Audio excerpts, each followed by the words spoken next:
Welcome to this episode of the President's Update. I'm Frank Vagnone, President and CEO of Old Salem Museums and Gardens and the Museum of Early Southern Decorative Arts. I'm standing actually in front of the Mitch House and Winkler, the Boys School, the Seed Saving Lab. I'm going to walk through the historic district, reintroduce you to the spaces that we're going to be opening up, and then I'm going to talk about some of the data that we've used to analyze to support the things that we're opening up.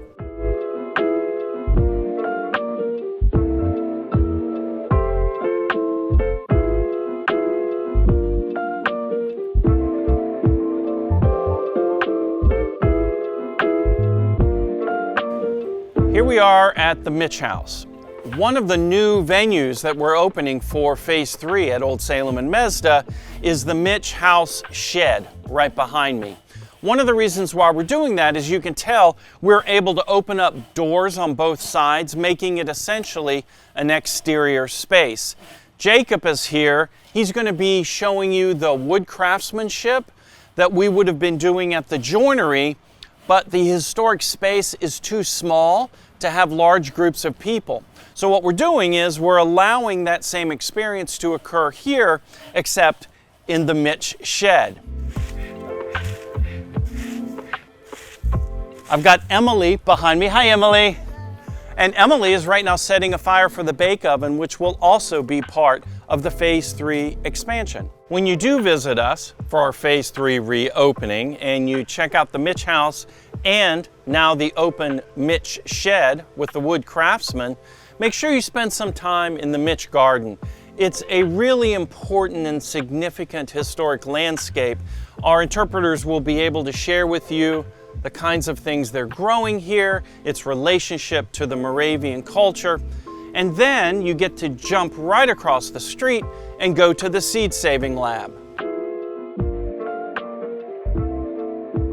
Old Salem's gardens were transformed into produce vegetable gardens during the COVID pandemic.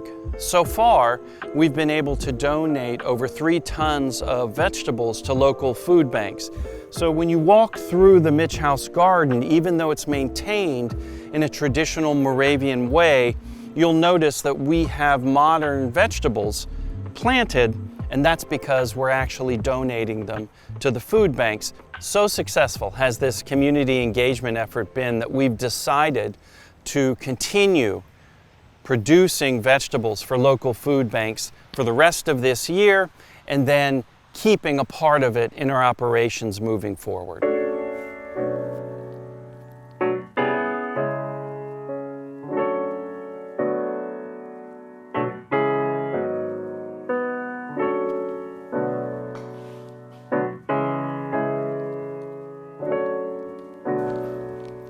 Hi, Tara. Hi. So now we're in the Pottery on Main Street in the town of Salem. The Pottery will be one of our historic venues that will be reopening in Phase 3, and Tara and others will be here interpreting and sharing with our visitors the use of clay by craftspeople who lived in Salem. When you're visiting us, make sure you take a look at these Hidden Town text panels. The Hidden Town Initiative is our research project to study enslaved and free people of African descent who lived in the town of Salem. So we're updating all of these text panels as our research proceeds. They'll be in all of the historic venues, the Mitch House, the Pottery, the Boys School, Winkler Bakery, the Visitor Center, and then we also have information at the Museum of Early Southern Decorative Arts.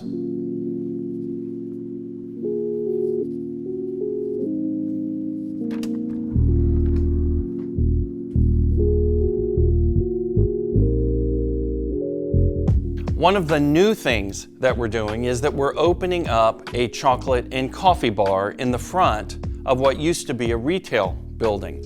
So we still have all of our retail in the back, but we're providing the visitors with a space to sit and relax, have coffee and chocolate.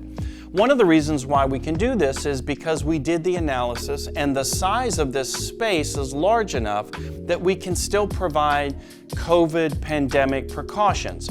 We're also including seating outside on the sidewalk, and we have seating and tables between Teabaggy and Moravian Book and Gift. Part of our constant analysis for the COVID pandemic is to make sure that our spaces that we're opening up to the visitors are safe not only for the visitors, but also for our staff. And so a lot of the most recent data is showing us that North Carolina itself is kind of moderately scaled in terms of the COVID pandemic hospitalizations. So we feel somewhat secure in opening spaces that have a larger volume and area to them, as long as we provide outdoor seating. As part of our reopening process, we've taken the lead from both state and federal guidelines that we have a mask mandate for any time that you enter inside one of our buildings. So as you can tell, I just have my mask in the side pocket of my pants, and whenever I'm inside of a building, I just put on my mask. I can come and get my chocolate and coffee. I can sit inside, allow myself to drink the coffee and eat, and then when I'm done, just put my mask back on.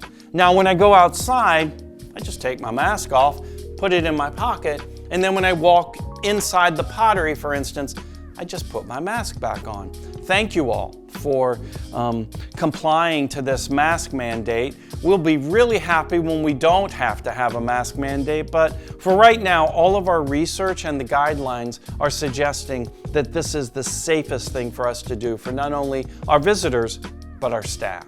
So not only are we getting the coffee and chocolate bar ready, we're also bringing in tons of new retail stock.